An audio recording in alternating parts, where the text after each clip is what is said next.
అనంతపురం జిల్లాలో యువకుడి మరణం రాజకీయంగా ప్రకంపనలు సృష్టిస్తోంది. తోపుదుర్తి గ్రామానికి చెందిన మహేష్ రెడ్డి అనే యువకుడు రైలు కింద పడి చనిపోవడంపై అనుమానాలు వ్యక్తం చేస్తున్నారు. వైసీపీ హయాంలో తనపై అక్రమ కేసులు పెట్టి వేధించారు అంటూ మహేష్ రెడ్డి ఇటీవల ఫేస్బుక్ లో పోస్టులు పెట్టాడు. మహేష్ మృతిపై విచారణ చేపట్టారు ఇప్పటికే పోలీసులు. తన కుమారుడు ఆత్మహత్య చేసుకునేంత పిరికివాడు కాదని మృతుడి తండ్రి మల్లారెడ్డి చెప్పారు. 6:30 టైంలో ఫోన్ చేసినాడు. ఇట్లా బెదిరిస్తున్నారు, చంపుతాం, ఇంతమంది రాని ఇట్లా రాజశేఖర రెడ్డి వాళ్ళంతా బెదిరిస్తున్నారు, చంపుతామని. ఏం కావలేదు అని మాటలు చెప్పారు. పక్కన ఫోన్ చేస్తుంటారు, సంబంధం లేదని చెప్పిన మాకు అనుమానం ఉంది, వాళ్ళు ఏదైనా చేసింటారేమని.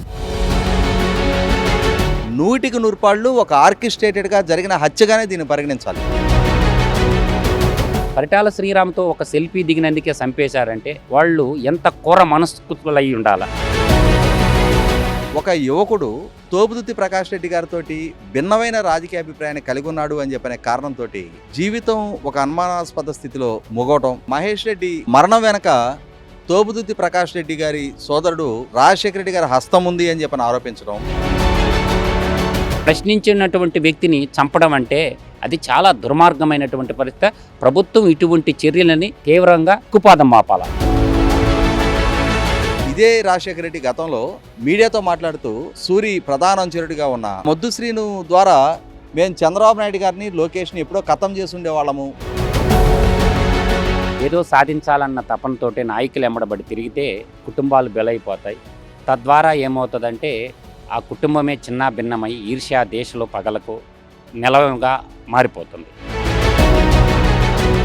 వైఎస్ జగన్మోహన్ రెడ్డి గారితో వైఎస్ షర్మిల విభేదిస్తున్నారు. చంద్రబాబు నాయుడు గారితో ఒకప్పుడు రామ్మూర్తి నాయుడు గారు విభేదించారు. చంద్రబాబు నాయుడు గారి బావమరిది హరికృష్ణ గారు విభేదించారు. రెడ్డిలో ఉండేటటువంటి అన్ని తెగల్లో ఇప్పుడు కొండరెడ్డిలు తీసుకున్నా, రెడ్డిలు తీసుకున్నా, ఓరిగంటల రెడ్డిలు తీసుకున్నా, తర్వాత దేశనూరు రెడ్డిలు తీసుకున్నా, తర్వాత ఇట్లా చాలా తెగలు ఉంటాయి రెడ్డిలో. వీళ్ళందరూ ఎప్పుడు కూడా కత్తులు పెట్టుకొని ఇల్లంబులు పెట్టుకొని యుద్ధం చేయలేదే. అసెంబ్లీ గడప దొక్కని రెడ్డి సామాజిక వర్గం చాలా తెగలున్నాయి. వైసీపీ పార్టీలో వాళ్ళ సోదరుడు ప్రకాష్ రెడ్డి ఎమ్మెల్యేగా కొనసాగుతున్నాడు అని చెప్పని ప్రధాన ప్రతిపక్ష నాయకుడు చంద్రబాబు నాయుడు గారిని ఉద్దేశించి, నీ అన్న ఎమ్మెల్యే అయితే నువ్వు ఎంత బరితెగింపైన ప్రదర్శిస్తావా? 100% రాజకీయ హత్య ఇది. ఈ రాజకీయ హత్య కాదని ఎవరన్నా చెప్తే అంతకాడికి సిగ్గుమాలినటువంటి మాట మరొకటి ఉండదు. జగన్మోహన్ రెడ్డి ఆయన కట్టడి చేయడు, ఆయన ఇటువంటి వాళ్ళందరినీ పెంచి పోషించాడు. ఎన్డీఏ కూటమి ప్రభుత్వం అధికారంలోకి వచ్చిన తర్వాత అయినా సరే ఆ రోజు చంద్రబాబు నాయుడు గారి గురించి ఈ విధంగా వ్యాఖ్యలు చేసిన తోపుదుర్తి ప్రకాష్ రెడ్డిని అతని సోదరుల్ని కట్టడి చేసి ఉన్నట్టయితే ఇవాళ ఎంతటి బరితెగింపుకి ఆస్కారం ఉండేది కాదు. నేను చెప్పే పాయింట్ ఏంటంటే భూమండలం నుంచి అంతరిక్షంలోకి పోయేటటువంటి ఈ తరుణంలో కూడా మన సాటి మనిషిని చంపుకోవడం అనేది చాలా దుర్మార్గమైనటువంటి చర్య. దీనికి దూరంగా ఉండాలి.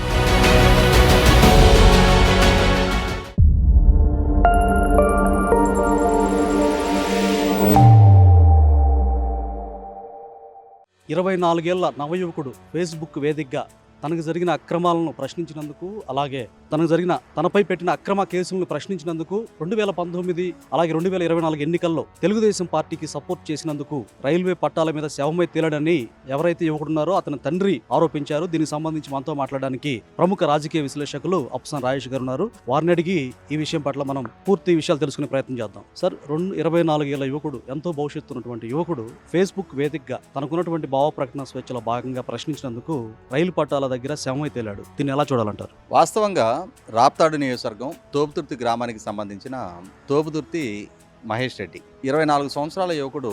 అతని జీవితం కడతేరిన తీరు చూస్తే ఏదో చాలా కక్షలు కార్పణ్యాలతో ఒక జీవితకాలపు వైరంతో అతన్ని హతం చేసినట్టుగా కనిపిస్తుంది తప్ప తన భావప్రకటన స్వేచ్ఛని వినియోగించుకొని తనకున్న వ్యక్తిగత స్వేచ్ఛ ప్రకారం రాజ్యాంగం కల్పించిన ఎవరు ఏ రాజకీయ పక్షాన్నైనా ఆదరించవచ్చు, అనుసరించవచ్చు అని రాజ్యాంగం ప్రసాదించిన స్వేచ్ఛను అనుసరించి అతను ఒక రాజకీయ పక్షానికి మద్దతుగా నిలిచాడు అని మనం భావించడానికి వీలైన పరిస్థితులు. రాజ్యాంగం వ్యక్తిగత స్వేచ్ఛనిచ్చింది. ఎవరికి ఏ మతం నచ్చితే ఆ మతాన్ని అనుసరించవచ్చు, ఎవరికి ఏ రాజకీయ పక్షాన్ని అనుసరించాలి అనుకుంటే ఆ రాజకీయ పక్షాన్ని అనుసరించవచ్చు, ఎవరికి ఏ అభిప్రాయాన్ని చెప్పాలి అనిపిస్తే ఆ అభిప్రాయాన్ని వ్యక్తం చేసే హక్కు కూడా వాక్ స్వాతంత్రాన్ని ప్రసాదించింది. ఇటువంటి పరిస్థితుల్లో తోపుదుర్తి ప్రకాష్ రెడ్డి గారికి సంబంధించిన గ్రామస్తులైన మాత్రాన, అదే ఇంటి పేరు కలిగిన వ్యక్తి అయిన మాత్రాన వాళ్ళనే అనుసరించి ఉండాలనే రూల్ ఎక్కడ ఉంది? ఇవాళ వైఎస్ జగన్మోహన్ రెడ్డి గారితో వైఎస్ షర్మిల విభేదిస్తున్నారు. సొంత చెల్లెలు సొంత చెల్లెలు. చంద్రబాబు నాయుడు గారితో ఒకప్పుడు రామ్మూర్తి నాయుడు గారు విభేదించారు. చంద్రబాబు నాయుడు గారి బావమరిది హరికృష్ణ గారు విభేదించారు. రాజకీయంలో భిన్నాభిప్రాయాలు కలిగి ఉండటం అనేది, ప్రజాస్వామ్యంలో భిన్న అభిప్రాయాలు వ్యక్తం చేయటం అనేది ప్రజలకున్న హక్కు, రాజ్యాంగం ప్రసాదించిన హక్కు. అటువంటప్పుడు ఒక యువకుడు తోపుదుర్తి ప్రకాష్ రెడ్డి గారితో భిన్నమైన రాజకీయ అభిప్రాయాన్ని కలిగి ఉన్నాడు అని చెప్పనే కారణంతో ఇవాళ అతను జీవితం ఒక అనుమానాస్పద స్థితిలో ముగవటం, ఆ ముగిసిన నేపథ్యంలో కూడా మహేష్ రెడ్డి మరణం వెనక తోపుదుర్తి ప్రకాష్ రెడ్డి గారి సోదరుడు రాజశేఖర రెడ్డి గారి హస్తం ఉంది అని చెప్పని ఆరోపించడం. ఇక్కడ ఒక అంశం మనం గుర్తు చేసుకోవాల్సింది కూడా ఏంటి అంటే, ఈ రాజశేఖర్ రెడ్డిది చాలా భిన్నమైన వ్యక్తిత్వం, చాలా దూకుడు స్వభావాన్ని ప్రదర్శించే వ్యక్తిత్వం. ఇతను గతంలో అంటే తమ వర్గానికి సంబంధించిన కొంతమంది తెలుగుదేశం పార్టీలో జాయిన్ కావాలి అని చెప్పి నిర్ణయం తీసుకొని వెంకటాపురం గ్రామంలో పరిటాల సునీత గారి సమక్షంలో జాయిన్ అవడానికి వాళ్ళు ఒక ర్యాలీగా బయలుదేరి వెళ్తున్న సందర్భంగా ఒక చెరువు కట్ట మీద వాళ్ళని అడ్డగించి వాళ్ళ మీద దాడి చేసి, ఎంత ధైర్యం రా నువ్వు, మన పార్టీని కాదని చెప్పని నువ్వు ప్రత్యర్థి పార్టీలో చేరతావా, ఎలా చేరతారో చూస్తాను అని చెప్పని వాళ్ళ మీద దాడులు దౌర్జన్యాలకు పాల్పడ్డ తీరు చూసాం మనం. బలవంతంగా ఆ ప్రయత్నం మీద వెళ్తున్న వాళ్ళని అడ్డగించి వాళ్ళని మళ్ళీ తిరిగి తమ వెహికల్లో దౌర్జన్యంగా ఎక్కించుకొని వెనక్కి తీసుకెళ్ళిపోయిన తీరు చూసాం. అదే సందర్భంలో అక్కడ స్థానికంగా ఉన్న సిఐ చినగౌస్, ఆ చినగౌసు వీళ్ళతో లాయల్గా ఉంటూ పరిటాల సునీత గారి మీద, పరిటాల శ్రీరామ్ మీద ఏ విధమైన జులుం ప్రదర్శించింది మనం చూసాం. ఒక రకంగా వైసీపీ కార్యకర్త కన్నా ఎక్కువగా వ్యవహరించిన సిఐనే ఒక అంశంలో తమతో విభేదించాడు అనే కారణంతో పోలీస్ స్టేషన్కు జొరబడి ఆ సిఐ చినగౌస్ మీద దాడి చేసిన తీరు చూసాం మనం. అలాగే ఇదే రాజశేఖర రెడ్డి గతంలో మీడియాతో మాట్లాడుతూ, మేము గనక తలుచుకొని ఉండున్నట్టయితే ఎలా అయితే మద్దెల చెరువు సూరి ప్రధాన అంచరుడిగా ఉన్న మొద్దుశ్రీను, ఆ మొద్దుశ్రీను ద్వారా మేము చంద్రబాబు నాయుడు గారిని, లోకేష్ని ఎప్పుడో ఖతం చేసి ఉండేవాళ్ళము అని చెప్పని అతను ఇచ్చిన స్టేట్మెంటు 100% అతని అసలు సిసల వ్యక్తిత్వాన్ని, అతని నైజాన్ని, అతని నేర స్వభావాన్ని పరిచయం చేసింది. అంటే వైసీపీ పార్టీ ప్రభుత్వం అధికారంలో ఉందని చెప్పని, వైసీపీ పార్టీలో వాళ్ళ సోదరుడు ప్రకాష్ రెడ్డి ఎమ్మెల్యేగా కొనసాగుతున్నాడు అని చెప్పని ప్రధాన ప్రతిపక్ష నాయకుడు చంద్రబాబు నాయుడు గారిని ఉద్దేశించి Z+ కేటగిరీ రక్షణలో ఎనర్జీ ప్రొటెక్టివ్గా ఉండి ఇదే రాష్ట్రానికి అప్పటికి 14 సంవత్సరాలు ముఖ్యమంత్రిగా పనిచేస్తున్న సుదీర్ఘ నేపథ్యం ఉన్న నాయకుడిని ఉద్దేశించి, నీ అన్న ఎమ్మెల్యే అయితే నువ్వు ఎంత బరితెగింపైన ప్రదర్శిస్తావా, అంటే నీ సోదరుణ్ణి ప్రజలు చట్టసభకి, శాసనసభ్యుడిగా ఎన్నిక చేసి పంపిస్తే మీ అందరికీ, మీ కుటుంబ సభ్యులందరికీ కూడా ప్రజల మీద, ప్రజల నెత్తిన సవారీ చేసే అధికార హక్కు కల్పించరా? ఇక్కడ మనం చాలా మందిని చూస్తుంటాం, వాళ్ళ కుటుంబ సభ్యులు ఎవరైనా నాయకులు అయితే ఆ కుటుంబ సభ్యులు మొత్తంగా అంటే వీళ్ళ మొత్తానికి ప్రజలు, సమాజం గులాంగిరి చేయాలని చెప్పని ఒక దర్పాన్ని ప్రదర్శిస్తూ ఉంటారు. ఇదే దర్పం ఆచరణలో కూడా మనం చూసాం సార్. సో వాటి ఇప్పుడు పరిటాల శ్రీరామ్ గారితో ఇదే నెలలో జనవరిలో 1వ తారీఖు ఫోటో దిగాడు సార్. దాన్ని ఇంకా సీరియస్ తీసుకొని అధికారం లేకున్నప్పటికీ ఈ విధమైన హత్యలు జరగడం మనం ఏ విధంగా అర్థం చేసుకోవాలి? అదే చెప్తున్నా. ఇప్పుడు మహేష్ రెడ్డి కూడా భారతదేశ పౌరుడు, ప్రజాస్వామ్య భారతంలో తనకి ఇష్టం వచ్చిన రాజకీయ పక్షం, ఇష్టం వచ్చిన నాయకుడిని అనుసరించే స్వేచ్ఛ రాజ్యాంగం కల్పించింది. కాదు అంటానికి ఎవరు వీళ్ళు? వీళ్ళకున్న ధైర్యం ఏంటి? ఈ విధమైన బరితెగింపుతోటి అతన్ని ఫేస్బుక్ వేదికగా బెదిరిస్తూ నీ అంతు తేలుస్తాము అని చెప్పని అతన్ని ఇవాళ అతనుగా ఆత్మహత్య చేసుకున్నట్టుగా చిత్రీకరిస్తూ ఉన్నారు. గత కొన్ని సంవత్సరాలుగా వీళ్లతోటి పోరాట పందా ఎంచుకున్న ఒక నవయువకుడికి ఆత్మహత్య చేసుకునేంత కష్టమే వచ్చింది. 100% ఇవాళ వాళ్ళు ఓడిపోయి ఉన్నారు. ఇతను అనుసరిస్తున్న పరిటాల శ్రీరామ్ వాళ్ళు అధికారంలో ఉన్నారు. శ్రీరామ్ తల్లి పరిటాల సునీత గారు ఇవాళ శాసనసభ్యురాలు. ఈ తోపుదుర్తి ప్రకాష్ రెడ్డి ఒక్కసారి ఎమ్మెల్యే, కానీ 1994 నుంచి ఇప్పటి వరకు ఒకే ఒక్క 2019 ఎన్నికల్లోనే పరిటాల కుటుంబం అక్కడ ఎన్నికల్లో ఓడిపోవడం జరిగింది. కానీ 94 నుంచి ఇప్పటిదాకా ఎమ్మెల్యేలుగా, మంత్రులుగా కొనసాగిన కుటుంబాన్ని అనుసరిస్తున్న మహేష్ రెడ్డికి ఇవాళ ప్రాణాలు తీసుకునే గత్యంతరం లేదు. అటువంటి అవసరం కర్మ కూడా తనకు పట్టల. 100% ఒక ఆర్కెస్ట్రేటెడ్గా జరిగిన హత్యగానే దీన్ని పరిగణించాలి. ఖచ్చితంగా రాజకీయ హత్య ఇది. 100% దీంట్లో తోపుదుర్తి ప్రకాష్ రెడ్డి సోదరుల ప్రమేయంతో జరిగిన హత్యగానే దీన్ని పరిగణించాలి. ఇక్కడ అధికారంలో వాళ్ళు లేరు. వాళ్ళ అధికారంలో ఉన్న రోజు సాక్షాత్తు చంద్రబాబు నాయుడు గారికి హాని తలపెడతామని బెదిరించిన నేపథ్యం, ఇవాళ వాళ్ళ అధికారంలో లేకున్నా కూడా వాళ్ళతో విభేదించిన పాపానికి, అధికార పార్టీ నాయకులను అనుసరిస్తున్న నేరానికి ఇవాళ ఇటువంటి ఉదంతాలకి వీళ్ళు పాల్పడే ధైర్యాన్ని ప్రదర్శిస్తున్నారు అని అంటే 100% ప్రభుత్వ పరంగా వీళ్ళ మీద కఠిన చర్యలు తీసుకొని తీరాలి. ఇవాళ ఇటువంటి వాళ్ళు నాయకులుగా సమాజంలో చలామణి కాటానికి వీల్లేదు. ఇటువంటి వాళ్ళు నాయకులుగా చలామణవుతూ, అంటే వాళ్ళ సోదరుడు ఎమ్మెల్యేగా ఎన్నిక కాబడితే వీళ్ళు సమాజం మీద మేము ఆధిపత్య ధోరణి ప్రదర్శిస్తాం, మేము గీసిన గీటు జవదాటి ఎవడు వేరే రాజకీయ పక్షాన్ని రాజకీయ నాయకుడిని అనుసరించడానికి కూడా వీల్లేదనే ఒక బరితెగింపు వీళ్ళు ప్రదర్శిస్తున్నప్పుడు 100కి 100 వీళ్ళని కట్టడి చేసి తెరాల్సిన బాధ్యత పోలీస్ డిపార్ట్మెంట్ మీద ఉంటుంది, ప్రభుత్వం మీద ఉంటుంది. అలాగే పరిటాల శ్రీరామ్ కూడా ఈ విషయంలో చాలా బాధ్యత వ్యవహరించాలి. ఎందుకంటే ఇవాళ తనని అనుసరించిన పాపానికి ఒక 24 సంవత్సరాల యువకుడు ఇవాళ ప్రాణాలు కోల్పోయే పరిస్థితి ఉత్పన్నమైంది అని అంటే ఇక్కడ సమర్థవంతమైన నాయకుడిగా వ్యవహరించి తీరాల్సిన బాధ్యత కూడా పరిటాల కుటుంబం మీద కూడా ఉంటుంది. మొదటి నుంచి పరిటాల కుటుంబాన్ని, పరిటాల రవి గారి దగ్గర నుంచి పరిటాల సునీత గారి దాకా వాళ్ళని అనుసరించి వాళ్ళని ఆరాధించిన ప్రతి కార్యకర్తని కాపాడుకుంటూ వస్తున్న కుటుంబం ఈ మహేష్ రెడ్డికి ఎదురైన ఈ కష్టం నేపథ్యంలో కూడా ఖచ్చితంగా అతని కుటుంబానికి అండగా నిలవాలి. అతని తండ్రికి ఎదురైన కడుపు కోతని, ఆ తల్లిదండ్రులకి ఎదురైన కడుపు కోతని దూరం చేయలేరు. కానీ చట్టపరంగా, ప్రభుత్వ పరంగా మీకు అండదండలుగా అందించడానికి మేము సిద్ధంగా ఉన్నాం. మీకు జరిగిన నష్టాన్ని మీ కొడుకుని తీసుకొచ్చి మీకు అప్పచెప్పలేకపోయినా మీ ప్రత్యర్థులు ఎవరైతే ఇవాళ కక్ష సాధింపు దూరంతో, దౌర్జన్యంతో ఈ విధమైన క్రూరత్వాన్ని ప్రదర్శించారో వాళ్ళని కట్టడి చేసే విషయంలో మాత్రం మీకు అండగా మేము ఉంటామని చెప్పని అండగా నిలవాల్సిన బాధ్యత ఉంది. ప్రభుత్వ పరంగా కూడా గతంలోనే అంటే మనకి ఒక కథ ఉంది చిన్నప్పటి నుంచి కూడా, మొక్కై వంగంది మానై వంగుతుందా అని చెప్పని, అంటే మనం సామెత పరంగా మనం చెప్పుకుంటూ ఉంటాం. ఇవాళ వీళ్ళు ఈ బరితెగింపు ప్రవర్తనకు పాల్పడుతున్న సందర్భంలోనే వీళ్ళని కట్టడి చేయగలిగి ఉన్నట్టయితే జగన్మోహన్ రెడ్డి ఆయన కట్టడి చేయడు, ఆయన ఇటువంటి వాళ్ళందరినీ పెంచి పోషించాడు.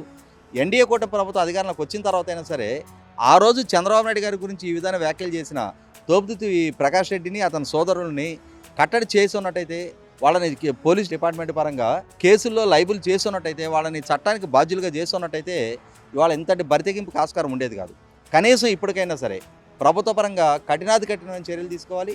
తగిన గుణపాఠం ఈ రాజశేఖర రెడ్డికి, తోపుదుర్తి ప్రకాష్ రెడ్డికి నేర్పి తీరాల్సిన అవసరం ఉంది. లేదు అనంటే ఇలా యువతరంలోనే వాళ్ళ రాజకీయ అభీష్టాలని, వాళ్ళ రాజకీయ భావ ప్రకటన స్వేచ్ఛని హరించి వేసే నియంతృత్వాన్ని ప్రదర్శించినట్టయితే కొత్త తరం యువత రాజకీయాల పట్ల క్రమంగా ఆసక్తిని కూడా కోల్పోతారు. రాజకీయం పట్ల ఆసక్తిని ప్రదర్శించడమే నేరంగా భావించే పరిస్థితులు కనుక ఉత్పన్నమైతే అది ప్రజాస్వామ్య మనుగడకే ఒక పరీక్షగా మిగులుతుంది. కాబట్టి ఖచ్చితంగా యువత తమ భావ ప్రకటన స్వేచ్ఛగా వ్యక్తం చేయగలగాలి అని అంటే ఖచ్చితంగా ఇటువంటి అన్యాయానికి గురవుతున్న వాళ్ళకి అండదండగా నిలవాల్సిన బాధ్యత కూడా ప్రభుత్వానికి, పోలీస్ డిపార్ట్మెంట్కి, అక్కడ స్థానిక నాయకులకు కూడా ఉంటుంది. రాజకీయాల్లో ఉన్నప్పుడు మాణిక్యం కొంచెం జాగ్రత్తగా కూడా ఉండాలి. ఒంటరిగా కూడా ప్రయాణాలు చేయకూడదు. రాజకీయం అనేది ప్రత్యర్థులు ఎప్పుడు కూడా కాపు కాసి ఉంటారు. నేను అంటుండేది ఏంటంటే, సహజంగా ఏంటంటే రాయలసీమలో ఈ ఫ్యాక్షన్ పాలిటిక్స్ అనేవి జరుగుతూ ఉంటాయి. ఫ్యాక్షన్ పాలిటిక్స్కి పెద్దవాళ్ళకి ఏం కాదు, సహజంగా ఉన్నటువంటి సాధారణమైనటువంటి బిడ్డలు బలైపోతూ ఉంటారు. నేను అంటుండేది రాయలసీమలో ఉన్నటువంటి యూత్కి నేను ఇచ్చేటటువంటిది ఒకే ఒక సందేశం. ఆ సందేశం పేరేంటంటే, ఒకసారి ఆలోచించండి, చరిత్ర పుటల్లోకి పోండి. రాయలసీమ ఒకప్పుడు సాహిత్యానికి, దైవభక్తికి, రాజరికంలో ఎన్నో దేవాలయాలు ఉంటాయి. చారిత్రాత్మకమైనటువంటి దేవాలయాలు రాయలసీమలోనే అధికంగా ఉంటుంది. శిల్పకళకి, సకల శాస్త్రాలకి నిలవయమైనటువంటి రాయలసీమలో ఒక గుప్పిడి మంది పాలిగాండ్లు వాళ్ళ అనుచరులుగా తయారు చేసుకొని కొంత డబ్బులు ఎరేసి వాళ్ళ జీవితాలని చిదిమేస్తున్నమాట వాస్తవం. కానీ పాలిగాళ్ళు ఎవరో చనిపోరు, కానీ ముక్కుపచ్చలారిన బిడ్డలు మాత్రమే సమిధులైపోతుంటారు. దీంట్లో రాయలసీమలో ఉన్నటువంటి పేదరికం కూడా ఒక రకమైనటువంటి కారణం కావచ్చు. ఏదో సాధించాలన్న తపనతోటే నాయకులు ఎమ్మడబడి తిరిగితే కుటుంబాలు బలైపోతాయి. తద్వారా ఏమవుతుందంటే ఆ కుటుంబమే చిన్న భిన్నమై ఈర్ష్యా దేశంలో పగలకు నెలవుగా మారిపోతుంది. ఒక రకంగా తీసుకుంటే ఒకప్పుడు పులివెందల పాలిగాళ్లకు అడ్డగా ఉన్నది. అదేవిధంగా అనంతపురంలో చూస్తే పాలిగాళ్ళు ఎంతోమంది జీవితాల్లో చిదిమేసినటువంటి చరిత్ర మనకు అవపడుతూ ఉంటుంది. ఒకవైపు ఆళ్లగడ్డ చూసుకున్నా, కప్పట్రాళ్ళ తీసుకున్నా, నేను చెప్పే పాయింట్ ఏంటంటే, భూమండలం నుంచి అంతరిక్షంలోకి పోయేటటువంటి ఈ తరుణంలో కూడా మన సాటి మనిషిని చంపుకోవడం అనేది చాలా దుర్మార్గమైనటువంటి చర్య. దీనికి దూరంగా ఉండాలి. ఈ మరణం వెనక ఎవరున్నారని మీరు భావిస్తున్నారు? ఇది ఒక రాజకీయ ప్రేరేపితమైనటువంటి హత్య, రాజకీయ ఆధిపత్య పోరులో చేసినటువంటి హత్య. ఈ రాజకీయాలని ఒక వ్యామోహంలాగా తయారైపోయి చాలామంది పిల్లలు ఆస్తులు పోగొట్టుకున్న వాళ్ళు, కుటుంబాలు రోడ్డును పడేసుకొని అప్పులు పాలైన వాళ్ళు. అంటే మనం పనిచేసుకుంటూ రాజకీయాల్లో పనిచేయటం ఒక వ్యక్తి, నాయకుడు ఎంబడపడి ఒక వ్యసనంలాగా తిరిగితే ఏమవుద్దంటే కుటుంబాలు చిన్నాభిన్నమైపోయి ఆస్తులు పోగొట్టుకున్న కుటుంబాలు నా కళ్ళ ముందు చాలా చూశాను, నేటికి చూస్తూనే ఉన్నాను. రాజకీయం అనేది సేవ కానీ వ్యసనం కాకూడదు. రాజకీయంలో డబ్బులు పెడితే మనం ఏదో హీరోలం అవుతామంటే, డబ్బులు ఇస్తే ఓట్లు వేసేవాళ్ళు ఎంత టైం ఉంటారు? 5 సంవత్సరాలకు ఒకసారి ఎలక్షన్లు వచ్చిపోతూ ఉంటాయి. కాబట్టి రాజకీయం ఎప్పుడు పగురులోనే ఉంటుంది, కానీ మనిషి తన యొక్క ఆయుష్ తీరిపోతూ ఉంటుంది. కాబట్టి కొంతమంది నాయకులు వాళ్ళ ప్రాపకం కోసం వాళ్ళు ఏం చేస్తారంటే పేరేపిస్తారు, నవతరాన్ని యువతరాన్ని ముక్కుపచ్చలార బిడ్డల్ని పేరేపిస్తుంటారు. కాబట్టి అటువంటి వాళ్ళు కొద్దిగా హిస్టరీని స్టడీ చేసినట్లయితే కొంచెం రాయలసీమలో గొప్పగా చెప్పుకుంటారు ఏమారెడ్డి గురించి. ఏమారెడ్డి అద్భుతమైనటువంటి నీతి శతక పద్యాలు ఒక 100 ఉంటాయి. కనీసం ఆ 100 పద్యాలైనా తెలుసుకొని మస్తిష్కాల్లో ఉంచుకుంటే మీరు మనుషులుగా జీవిస్తారు. ముందు మనం మనుషులు, సాటి మనిషిని చంపేటటువంటి తత్వం ఎవరికి ఉండకూడదు. ఈ మధ్య మేము ధర్మవరంలో కూడా సంఘర్షణలు చోటు చేసుకున్నాయి. ధర్మవరంలో కూడా కర్రలు తీసుకొని యంగ్ స్టార్స్ కుర్రోళ్ళు 25 ఏళ్ళ నుంచి 30 ఏళ్ళ లోపు ఉండేటటువంటి కుర్రోళ్ళు ఒకరి మీద ఒకరు దాడులు చేసుకోవటం వల్ల, అంటే ప్రత్యర్థి అనుకోవటం, సాటి మనిషిని ప్రత్యర్థి అనుకోవటం దుర్మార్గమైనటువంటి చర్య.